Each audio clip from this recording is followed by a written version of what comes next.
Pooh is one of those massive franchises of the Disney company that, despite how much merchandise and media the silly old bear and his friends have been featured in, there is nothing remotely cynical or sleazy about it. Pooh is just that character that isn't just sweet and innocent, but sweetness and innocence incarnate, and no amount of exploitation or milking can undo that.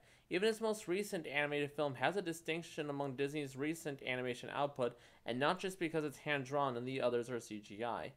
And even during Disney's recent craze of adapting animated works and characters to live action, Pooh's unmatched innocence is still completely intact, as shown in this trailer for Christopher Robin, directed by Mark Forster, who seems to be adding that sense of whimsy and idealism that he brought to Finding Neverland.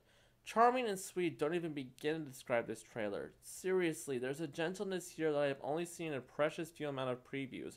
Whether it's showing young Christopher Robin telling Pooh he'll never forget him, although he apparently does as an adult, him being reunited with all his old friends, and even his daughter interacting with the characters from her father's stories, it's just so pure, and it doesn't seem to have any of the inherent cynicism that these live-action Disney remakes and reboots, excluding Pete's Dragon, of course, have. There's an inherent advantage animation has over live-action, and that is expression. Real flesh and blood actors and visual effects trying to be real will never be as appealing as creations in a world that is not meant to be realistic, and are just meant to gravitate towards, both emotionally and aesthetically.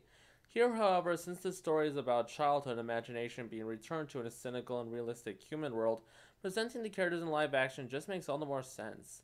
I also love that Pooh and his friends are stuffed animals living in the 100-acre wood, since it drives the point home that they are a part of Christopher Robin's imagination, and he is just as attached to them as any child would be to their toys. Jim Cummings is back as the voice of Pooh and Tigger, even though previously Chris O'Dowd was announced as Tigger's voice actor, and the replacement is much more of a logical decision. It just doesn't make any sense not to have the same voice actor come back as a character when you already have him in the cast. Besides all that, hearing Cummings as Pooh say, "Christopher Robin," is not to make even the most jaded and cynical person on this planet choke up, because so many people around my age, or those with children around my age, have been yearning for that very same voice that Christopher Robin has not heard in years. It's the kind of emotional attachment that could never have been achieved if Pooh were voiced by a proper actor. And while the replacements that we hear in the trailer, Nick Mohammed as Piglet and Brad Garrett as Eeyore, are proper actors, they're both pretty spot on. I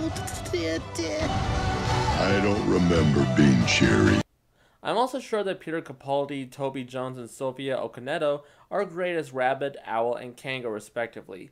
Ewan McGregor has been shown to have great dramatic chops, so he can pull off the kind of emotions that a story about a workaholic dad returning to his childhood and realizing how much his family needs him demands.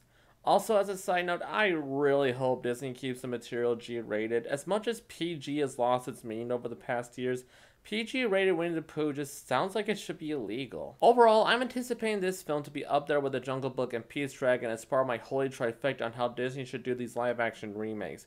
While Jungle Book showed how they could improve on the story while still giving this new take its own identity, and Pete's Dragon showed how they could come up with something entirely new and a million times better, Christopher Robin seems to show how they can continue a story from the source material, like what they tried and failed to do with Alice in Wonderland. No chosen one narrative we've seen 1,000 times, no battles, no forced attempts to add arcs and logic, just the audience having the chance to spend some quality time with these characters that we love so much, and basking in that joy we have all forgotten about as adults. All I can say to wrap up is, welcome back, you silly old bear. People say nothing is impossible, but I do nothing every day.